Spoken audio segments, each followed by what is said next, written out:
कितना? एक पशुपति व्रत को दुनिया के लोगों ने शिव महापुराण के अंदर जो पशुपति व्रत का महत्व है उसको कितना छुपा के रखा था साहब, कितना छुपा के रखा था। क्योंकि वो व्रत केवल एक ऐसा था जिस व्रत के बल पर जो मांगा वो मिल जाता। और कितने सोमवार का होता है? बोलो बोलो जम के। मात्र 5 सोमवार का वो व्रत है।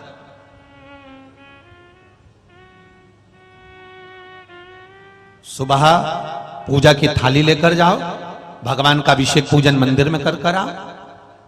शाम को फिर वही पूजन की थाली, वही की वही थाली, उसमें प्रसाद और दिए कितने? 6 प्रसाद। एक पात्र में प्रसाद, 3 हिस्से कर मत ले जाना, एक पात्र में लेकर जाओ। मंदिर में जाकर शाम को प्रदोष काल में फिर पूजन कर लो। पूजन कर प्रसाद के 3 हिस्से कर दो। मंदिर में 6 दिए थाली में से उतार कर जमीन पर रख दो। भूमि पर रखकर 5 दियों को जला दो, प्रज्वलित कर दो। प्रसाद का 2 हिस्सा, 5 दिए जो जलाए हैं वो मंदिर में छोड़ दो। प्रसाद का 1 हिस्सा और 1 दिया जिसको जलाया नहीं है वो जमीन से उठाकर वापिस अपनी थाली में रख लो। बाबा को विनती करो, आज मेरा पहला पशुपति व्रत है बाबा, इसको स्वीकार करना। मीठे का प्रसाद लेकर जाना है, घर में बनाकर लेकर जाओ। उतना ही बनाना जितना मंदिर में लेकर जा रहे हो, उसके 3 हिस्से करने के लिए। ज्यादा मत बनाना। पति पत्नी भी अगर व्रत साथ में कर रहे हैं तो दोनों का प्रसाद अलग अलग बनना चाहिए। कढ़ाई को वापिस साफ करना, फिर पति के लिए वापिस बनाना। कई लोग एक ही कढ़ाई में हलवा ज्यादा बना लेते हैं, सीरा ज्यादा बना लेते हैं या खीर ज्यादा बना लेते हैं और उसमें से आधा हिस्सा पति के लिए निकाल देते हैं, आधा खुद ले जाती है। अब तुमने पहले ही तो कढ़ाई में से 2 हिस्से कर दिए तो उसका कोई फल नहीं मिलेगा। आप जितना बना रहे हो वो एक उपास के लिए होना चाहिए। पति का उपास है तो उसके लिए फिर दूसरा बनाओ, उसके 3 हिस्से फिर अलग। मंदिर में पहला व्रत करो, भगवान से विनय कर आइए। छठा दिया और प्रसाद का 1 हिस्सा जो लेकर आए हो अपने घर के दरवाजे के बाहर बैठो आराम से। दरवाजे की ओर मुख कर सीधे हाथ की ओर उस दिए को, जो छठा दिया है, उसको अपने सीधे हाथ की ओर, राइट हैंड की ओर, उसको दरवाजे के बाहर जला दीजिए। भगवान से प्रार्थना करिए, मैंने इसलिए ये व्रत करा है बाबा, उसको स्वीकार कर लेना। पहला व्रत कर घर में जाकर भोजन करो। भोजन करते समय सबसे पहले जो प्रसाद का 1 हिस्सा लेकर आए हो, पहले उस हिस्से को पूरा खाइए, उसमें से किसी को मत दीजिए। वो आपका व्रत का है, आपको खाना है, किसी को नहीं देना। एक चुटकी मात्र भी नहीं देना, 1 चम्मच मात्र भी नहीं देना। पहले मीठा का प्रसाद खाओ, उसके बाद भोजन करो। भोजन में ये जरूरी नहीं है कि आप मीठा ही खाना है। सुबेरे फलाहार भी कर सकते हो, भूखे रहते नहीं बने तो सुबह आराम से फलाहार करो, नमक का फलाहार करो। कोई मना नहीं कि तुम मीठा ही पूरा खाओ, आराम से। पर भोग मीठे का लग।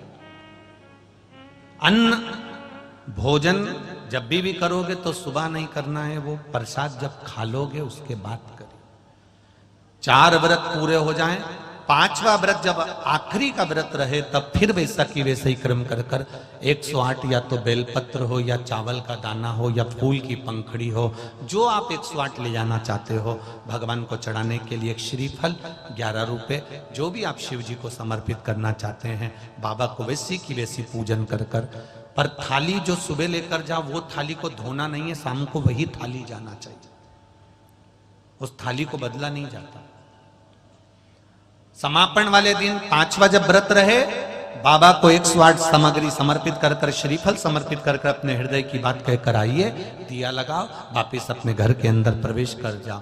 बाबा से विनती करो, मेरा विश्वास करता है अगर दिल से पशुपति व्रत किया है तो मेरा महादेव व्रत पूरे होते होते ही तुम्हारा कार्य सफल कर दे। ये पशुपति व्रत।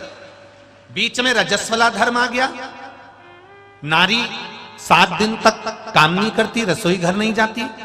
बीच में कोई बाहर जाना पड़ गया, बीच में किसी के यहाँ शादी में जाना पड़ गया, बीच में कोई गमी हो गई, कोई समाप्त हो गया, किसी के यहाँ बच्चा हो गया, तो उस व्रत को 2 व्रत होने के बाद, 1 व्रत होने के बाद, 3 व्रत होने के बाद अगर ऐसा कुछ हो जाता है तो व्रत को वहीं पर रोक दो, फिर अगली बार जब पूर्ण तरह से अच्छा हो जाए तब व्रत फिर चालू कर दो।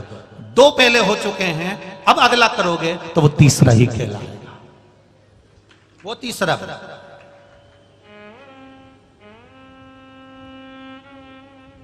भगवान की भक्ति के साथ में ये पशुपति भगवान का स्मरण आप दिल से करो। कितना कितना छुपा हुआ था शिव महापुराण की कथा। कोरोना काल के पहले शायद कई लोगों को तो स्मरण में भी नहीं होगा कि शिव पुराण की कथा भी सुनने का एक आनंद होता। श्री शिवाय नमस्तुभ्यम, ये वो मंत्र शिव महापुराण का है जिस मंत्र का मात्र उच्चारण करने वाले का मुख का दर्शन भी। और यही नहीं, उज्जैन के ऋणमुक्तेश्वर मंदिर में पुराने समय के पत्थर पर अंकित लिखा हुआ है कि शंकर भगवान की शिव महापुराण की कथा सुनने वाला, भगवान शंकर का भजन करने वाला एक पीढ़ी नहीं, अन्य पुराणों में 7 पीढ़ी तरने का लिखा है, पर उसमें लिखा 71 पीढ़ी तर जाती। ऐसे ही और प्रवचनों के लिए हमारे चैनल को सब्सक्राइब करें और बेल आइकॉन दबाएं। शिव शंभू आपकी सारी मनोकामनाएं पूरी करेंगे।